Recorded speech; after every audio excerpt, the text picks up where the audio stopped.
Perkenalkan, nama saya Aisyah Nur Ainun dari PKK Desa Getas Kerep, Kecamatan Talang.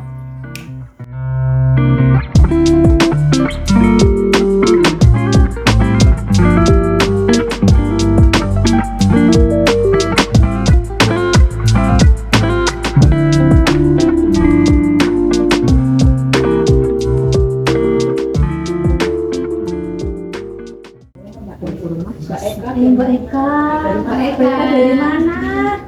Pada kumpul Iya. Ini baru dari rumahnya Bu Siti. Bu Siti mana ya?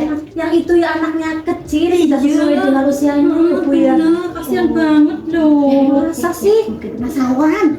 Beri gini Kena sawan masa sih? Emang masih ada sawan ya? Dari kata orang tua kalau mati hampir nggak boleh tapi kelihatan anak-anak Mungkin faktor keturunan, Bu. Faktor keturunan mungkin. Saya pernah lihat dia waktu mahir aku motor. Kalau faktor keturunan nggak mungkin, kan bapaknya tinggi, ibunya juga besar. Terus kenapa anaknya kecil tidak sesuai dengan usia teman-temannya?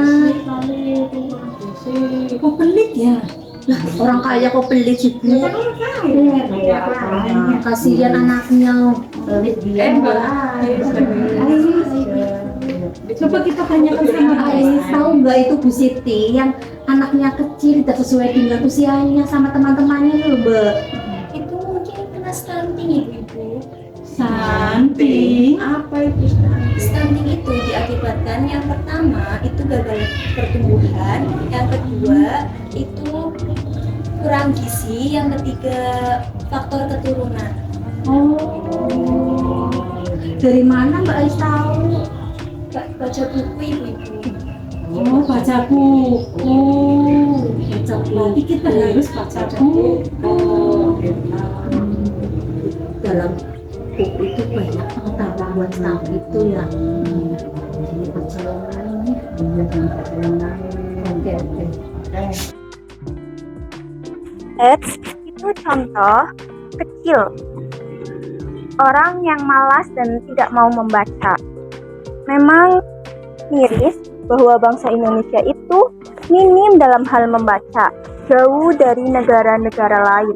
Berdasarkan riset menurut UNESCO bahwa bangsa Indonesia itu miris dan sangat memprihatinkan tentang hal membaca, yaitu sekitar 0,001% atau yang artinya ada 1.000 warga Indonesia dan hanya 1 orang yang gemar membaca dan rajin membaca. Sebenarnya membaca itu sangatlah penting dan sekarang juga sudah banyak bahan untuk dibaca. Yang pertama itu ada buku, koran, majalah, bahkan internet juga sekarang banyak referensi untuk dibaca.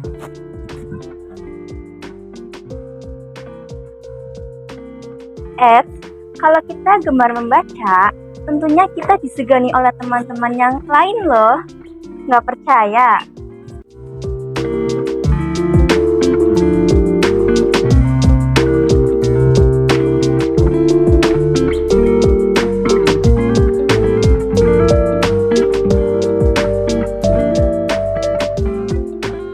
Coba saja kalau kita rajin membaca, pasti ketika kita sedang berkumpul, pembicaraan kita pasti lebih berbobot, atau bahasa kerennya mempunyai esensinya sendiri. Yang pastinya kita lebih mudah untuk mengelola kata-kata karena banyaknya referensi kosakata hasil dari gemar membaca. Selain itu, kalau kita gemar membaca, misalnya membaca buku sastra novel atau cerpen, kita seakan-akan masuk ke dalam buku tersebut yang menjadi pemeran atau tokoh dalam buku tersebut. Nggak percaya? Coba saja. Saya sering sekali membaca novel dan saya selalu suka ketika saya membaca novel, saya seakan-akan terbawa oleh si penulis. Misalnya, dalam novel menceritakan kehidupan di Paris, Perancis, si kota romantis. Wah, rasanya saya berada di sana, guys. Keren banget kan? Asik kan kalau kita gemar membaca, guys? Yuk, mari gemar membaca supaya kita lebih dapat banyak ilmu dan tidak mudah terbawa berita-berita yang belum tentu pasti kebenarannya. Mari kita gemar membaca.